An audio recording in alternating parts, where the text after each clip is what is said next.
Assalamualaikum warahmatullahi wabarakatuh. Bersama saya Ustazah Hani. Kali ini kita akan mempelajari mata pelajaran Sirah bagi tahun 3.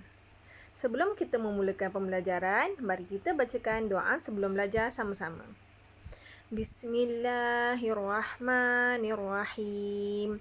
Allahumma aftah alaina hikmataka وانشر علينا من خزائن رحمتك يا أرحم الراحمين رب اشرح لي صدري ويسر لي أمري واحلل عقدة من لساني يفقه قولي آمين يا رب العالمين.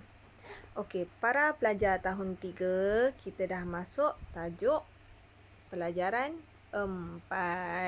Dalam video yang lepas pun kita dah masuk pelajaran 4, peristiwa Isra' dan Mi'raj. Dalam video yang lepas saya dah terangkan pada para pelajar apa itu Isra', apa itu Mi'raj. Saya dah terangkan dah. Isra' itu apa, Mi'raj itu apa. Dan saya terlupa nak bagi tahu peristiwa Isra' dan Mi'raj ini berlaku pada 27 Rejab. Ingatkan ya tarikh ni. 27 Rejab. Setahun sebelum hijrah. Maknanya contohlah. Hari ni bukan 27 Rejab, tapi ini contoh. Contohlah tahun ni berlakunya peristiwa Isra' Mi'raj. Tahun depan Rasulullah SAW bersama Sayyidina Abu Bakar As-Siddiq pergi berhijrah ke Madinah. Rasulullah pergi hijrah ke Madinah, menetap di Madinah, duduk kat Madinah dah sampailah baginda wafat. Macam tu. Jadi pada tahun ni, setahun sebelum Rasulullah duduk di Madinah, sebelum Nabi Muhammad SAW pindah duduk kat Madinah. Setahun sebelum Nabi Muhammad pindah duduk Madinah. Setahun sebelumnya, ingatkan. 27 Rejab, setahun sebelum hijrah. Peristiwa Isra' Mi'raj ini berlaku pada 27 Rejab, setahun sebelum hijrah. Banyak kali dah saya ulang. Saya minta ingatkanlah tarikh tu ya.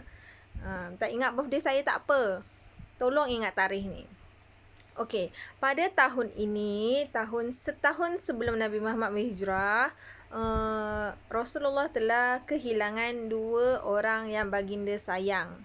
Siapa orang tu? Khadijah, isteri Nabi Muhammad SAW, meninggal dunia pada tahun itu, setahun sebelum hijrah. Dan pada tahun yang sama, bapa saudara baginda iaitu Abu Talib bin Abdul Muttalib, bapa saudara baginda yang memelihara baginda dari kecil sejak berumur 8 tahun sehinggalah baginda boleh berdikari. Itulah dia, Abu Talib bin Abdul Muttalib, bapa saudara yang memelihara baginda sehingga baginda boleh berdikari sendiri. Abu Talib telah meninggal dunia pada tahun yang sama. Isteri baginda meninggal dunia, iaitu setahun sebelum hijrah. Jadi tahun tu Rasulullah kehilangan 2 orang yang baginda sayangi. Dan sedihlah, mestilah kita sedih sangat. Bayangkan, ayah kita meninggal, lepas tu orang yang rapat dengan kita, orang yang kita sayang sekali, mak kita pun meninggal dunia. Dua-dua meninggal. Kan? Sedih lah kan? Sedih sangat. Jadi pada tahun itu, baginda telah kehilangan orang yang tersayang. Dan pada tarikh 27 Rejab, pada waktu itu Rasulullah bersama dengan seorang sahabat Rasulullah dekat Kaabah masa tu, dekat kawasan Kaabah. Kaabah kan ada 4 segi kan. Ada satu sudut namanya Hajar Ismail. Hajar Ismail, ada satu tempat tu nama dia Hajar Ismail. Baginda tidur kat situ. Malam tu baginda tidur kat situ. Lepas tu pada waktu itu juga malaikat Jibril dan malaikat Mikail datang kepada Nabi Muhammad sallallahu alaihi wasallam. Lepas tu Nabi Muhammad terbangun. Lepas tu malaikat Jibril dengan malaikat Mikail bawa Nabi Muhammad pergi ke Telaga Zamzam. Masa itulah dada baginda dibelah untuk kali yang kedua. Lepas tu dah dibelah, dibersihkan dalam dada baginda dan dibubuh hikmah ilmu. Lepas tu dijahit semula. Dah selesai semua urusan tu, lepas tu datanglah satu binatang dari syurga. Jenis nama binatang itu adalah buraq. Sampai situ kita berhenti cerita dalam video yang lepas. Jadi kita sambung. Bila buraq dah sampai, jadi Nabi Muhammad SAW naik buraq tersebut. Jadi dengan malaikat Jibril dengan malaikat Mikail pun ikut sekali. Malaikat Jibril dengan malaikat Mikail dia boleh bergerak sendiri je, tak payah naik buraq pun tak apa. Nabi Muhammad memerlukan kenderaan. Jadi kena naik, Nabi Muhammad naik buraq. Ba depan bu. Ra alif qaf raq. Buraq. Itulah nama binatang tersebut. Jadi Nabi Muhammad naik buraq dari Masjidil Haram. Masjidil Haram tu satu tempat lah dengan Kaabah. Kaabah ada dalam Masjidil Haram. Jadi daripada Masjidil Haram, Nabi Muhammad naik buraq menuju ke Masjidil Aqsa ataupun dikenali sebagai Baitul Maqdis. Jadi dalam perjalanan daripada Masjidil Haram pergi ke Masjidil Aqsa, Nabi Muhammad telah menyaksikan beberapa kejadian peristiwa. Jadi inilah ada 4 kejadian yang saya akan bagi tahu pada kamu. Ni, penyaksian pen. Penyaksian sewaktu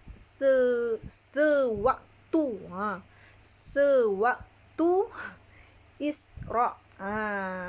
Daripada Masjidil Haram menuju ke Masjidil Aqsa. Itu namanya Isra. Jadi dalam perjalanan Isra itu Nabi Muhammad telah menyaksikan beberapa peristiwa. Peristiwa yang pertama, Nabi Muhammad telah melihat, naiklah ke atas, janganlah degil. Naik. Dengin no. Okey. Jadi dalam perjalanan Isra daripada Masjidil Haram menuju ke Masjidil Aqsa, Nabi Muhammad telah menyaksikan beberapa peristiwa. Peristiwa yang pertama, Nabi Muhammad telah melihat ada satu kaum yang bertanam. Ada satu kaum tu dia bertanam. Dia tanam, tak tahulah tanam apa, tapi dia bertanam lah. Tak tahulah jagung ke apa ke. Tapi dia bertanam, berkebun. Dia tanam sesuatu. Dan terus menuai hasil tanaman. Orang-orang ramai tu dia tanam. Saya tak tahu, jadi dalam hadis pun tak ada bagi tahu secara tepat tanaman apa. Jadi dia just tanam saja.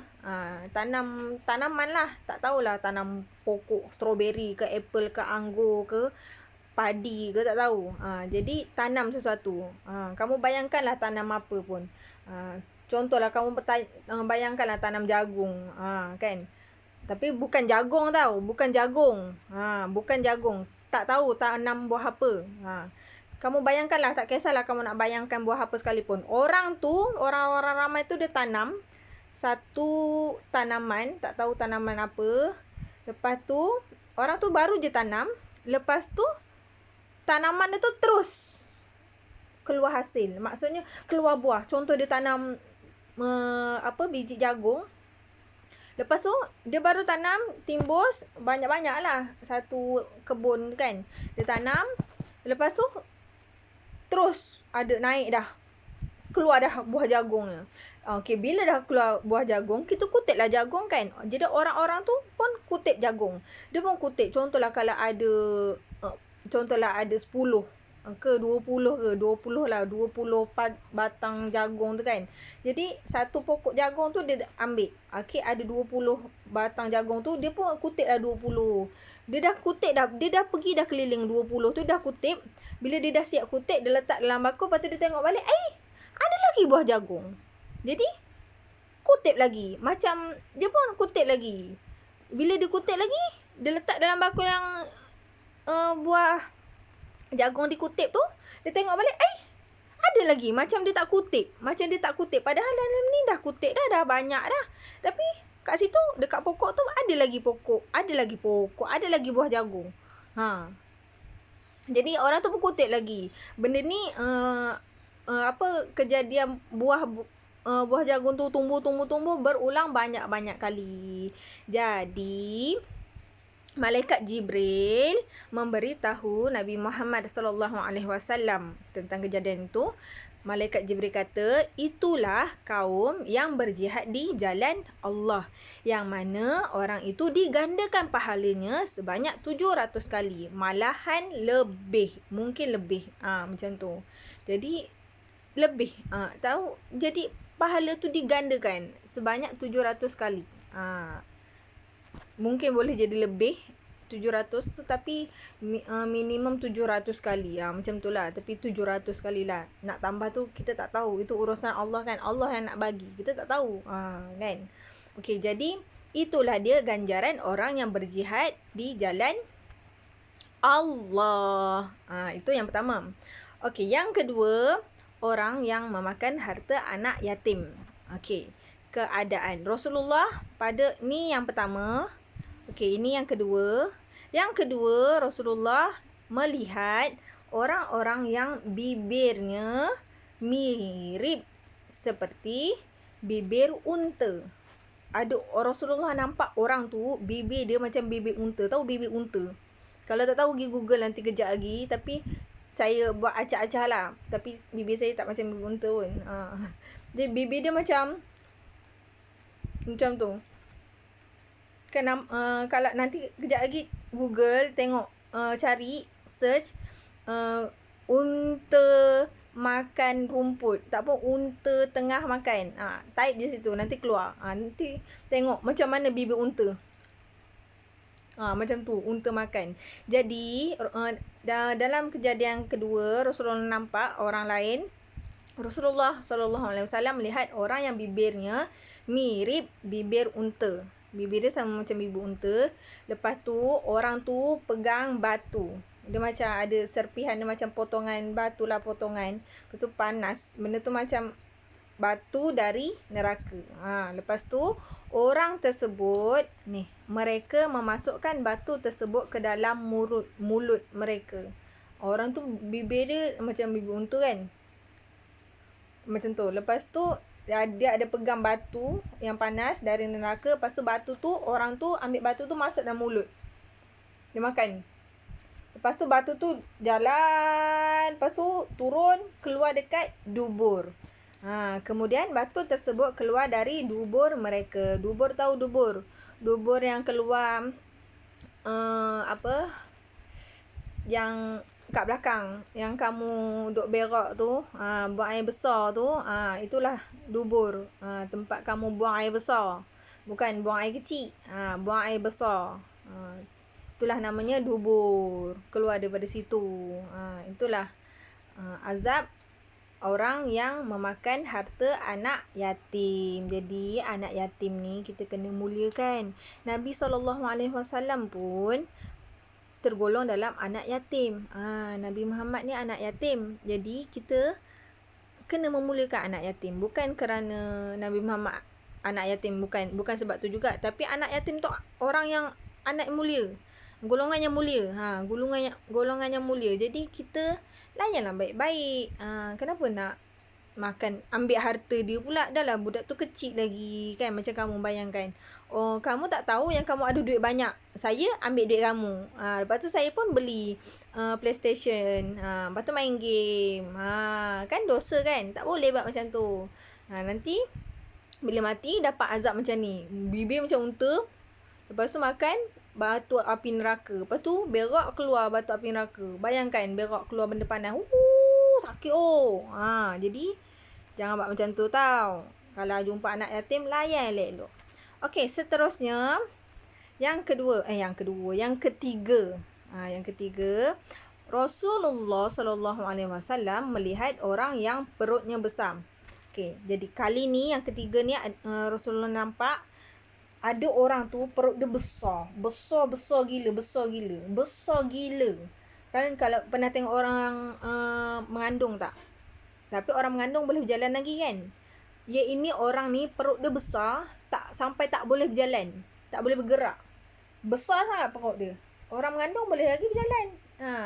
Ini maknanya perut dia lagi besar daripada orang mengandung. Besar gila. Nak cakap. Jadi Rasulullah sallallahu alaihi wasallam melihat orang yang perutnya besar dan tidak ni betul lah, dan tidak dapat bergerak. Orang tersebut perutnya besar dan tidak dapat bergerak. Orang tersebut berada di tengah-tengah jalan yang akan dilalui oleh keluarga Fir'aun. Okey. Jadi ketika keluarga Fir'aun dihadapkan ke neraka, orang yang perut besar tersebut, mereka ni merujuk keluarga Fir'aun tau. Okey. Jadi ketika keluarga Fir'aun dihadapkan ke neraka, mereka menolak orang yang berperut besar itu sehingga masuk ke dalam api neraka. Keluarga Fir'aun ni, Fir'aun kan jahat kan. Dia buat zalim dekat orang ramai, dekat rakyat dia. Rakyat dia bukan sikit, rakyat dia ramai. Dia zalim dekat rakyat-rakyat dia. Bukannya sikit. Dia bukan zalim satu jenis je. Dia zalim banyak-banyak. Dia seksa orang tu. Lepas tu dia seksa bukannya sikit. Seksa yang teruk-teruk. Kamu bayang. Yang pergi mendidihkan yang pergi rebus orang hidup-hidup. Kau bayangkan, hidup-hidup, orang tu tengah hidup, dia pergi rebus. Bayangkan, betul, baby baru lahir pun direbus. Bayangkan, tak tahulah rebus buat apa, buat sup ke apa, bukannya boleh makan pun orang. Kan. Jadi warga Fir'aun ni akan dihadapkan akan dimasukkan ke dalam api neraka, akan dihadapkan ke neraka. Okey, jadi masa keluarga Fir'aun ni dihadapkan ke neraka, kan ada orang yang perut besar tu kan. Dia duduk dekat depan keluarga Fir'aun. Jadi keluarga Fir'aun tolaklah orang yang perut besar tu. Adalah orang perut besar tu tak boleh bergerak kan, tak boleh jalan, tak boleh bergerak. Jadi keluarga Fir'aun akan tolak orang yang perut besar tu dahulu, sampai orang yang perut besar tu masuk dalam api neraka. Orang yang perut besar ini adalah orang yang memakan riba. Riba ni macam riba ni kita ambil duit lebih, tapi duit lebih tu bukan milik kita, bukan hak kita tau. Kita ambil hak orang secara paksa macam tu. Orang tu bagi tanpa rela. Contohlah, saya ada hutang dengan kamu RM5. Saya pergi sekolah, contohlah awal tahun tadi, bulan 3 kan, kita ada pergi sekolah. Saya lupa nak bawa duit, tapi saya lapar, nak pergi kantin, nak beli makanan, saya tak ada duit, saya pinjam kat kamu. Saya pinjamlah kat kamu RM2 kan. Kamu pun bagi kat saya RM2. Lepas tu kamu minta balik, saya bayar kat kamu, kena bayar RM20. Padahal saya pinjam dekat kamu RM2 je. Tapi kamu cakap kat saya kena bayar kat kamu RM20. Kan banyak. Sepatutnya pinjam RM2, bayar RM2 je lah kan. Kenapa nak bayar RM20 pula? Banyak pula tu. Jadi itulah yang dinamakan riba, bayar lebih. Minta orang bayar lebih. Padahal tak perlu pun. Macam tak boleh. Memang untuk apa bayar, untuk apa? Okey, jadi itulah dia riba. Okey. Yang terakhir, penzina. Rasulullah sallallahu alaihi wasallam melihat orang yang memegang daging. Dalam sewaktu Isra ini, Rasulullah sallallahu alaihi wasallam juga ada melihat orang yang memegang daging segar. Daging segar. Ada orang tu dia pegang daging segar. Daging tu elok, bersih, macam boleh dimakan lah, elok. Kamu bayangkan dia pegang stick sedap kan. Daging stick yang elok, bersih, elok lah, segar. Okay. Dan di sampingnya terdapat daging yang busuk. Dia pegang daging segar. Lepas tu dekat tepi dia ni ada meja. Bayangkan ada meja kat tepi lah. kat tepi dia duduk ni ada daging busuk. Kat tepi dia je daging busuk tu. Tapi yang dia pegang ni daging segar. Tapi orang tersebut letak daging segar ni, tak pun dibaling ke, dia letak, tapi dia tak ambil daging segar tu. Dia buang pi, dia pergi ambil daging busuk tu, dia makan. Dia tak pilih daging segar tu. Dia tak makan daging segar tu. Dia tak nak daging segar tu, dia ambil daging busuk ni. Lepas tu dia makan.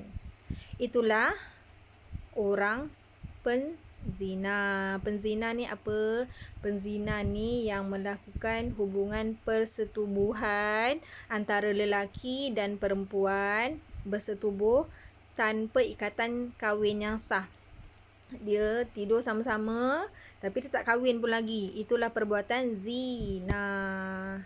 Kamu saya minta jauhkanlah diri daripada terjebak, terkena perbuatan zina ni. Mintalah jauh daripada anak murid saya semua. Janganlah jadi penzina. Mintalah jauh. Jadi kamu semua nak bergaul antara lelaki dan perempuan berlainan jantina boleh, tapi ada had, ada limit. Jaga batas masing-masing. Jaga aurat. Jaga batas masing-masing. Nak bergurau boleh, tapi bergurau pasal apa je. Jangan gurau yang pelik-pelik. Jangan gurau yang lucah-lucah. Jangan macam tu. Perempuan kena dihormati, lelaki pun dihormati juga. Kita saling hormat menghormati. Okey? Antara lelaki dan perempuan. Macam tu. Jadi jaga batas masing-masing. Saya pun menasihati diri saya sendiri dalam masa yang sama. Kita jaga batas kita antara lelaki dan perempuan. Kalau ada kawan yang terlebih, nasihatkan dia. Jauhkan daripada zina. Jangan dekat dengan zina. Dalam ayat Al-Quran pun ada kata, Allah kata, la taqrabu zina. Jangan dekat dengan zina. Bila kamu dah bergurau-gurau yang pelik-pelik, dah cakap yang pelik-pelik, dia macam dah pelik lah, macam dah nak fikir lucah macam tu, pun dah start nak menuju ke arah zina tu.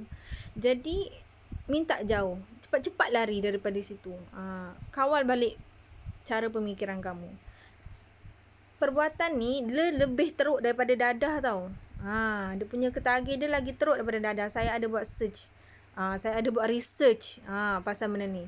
Jadi janganlah terjebak. Dia lebih teruk daripada dadah. Orang cakap dadah teruk kan. Ni pun sama taraf dia lagi teruk. Okey, macam tu. Jadi jauhkanlah diri. Okey, jadi ni yang slide yang terakhir. Okey, jadi setelah habis Rasulullah ni dalam perjalanan Isra' tadi daripada Masjidil Haram menuju ke Masjidil Aqsa. Daripada Masjidil Haram tu Rasulullah naik buraq. Tak tahulah naik ke langit lah kan. Buraq kan tak adalah naik ke langit, naik tinggi sana, tak ada lah macam tu. Rasulullah adalah lalu kat mana saya tak tahulah, tapi daripada Masjidil Haram tu Rasulullah naik buraq. Lepas tu buraq tu terbang menuju ke Masjidil Aqsa. Tengah menuju on the way nak pergi Masjidil Aqsa tu, time tu lah, on the way tu lah Nabi Muhammad nampak 4 peristiwa tadi tu. Orang tu tanam, orang tu makan batu, mulut macam unta, orang tu makan daging busuk. Lepas tu orang tu buat apa lagi? Ada lagi seorang tu dia buat apa? Jadi dah habis dah perjalanan. Allahu Akbar.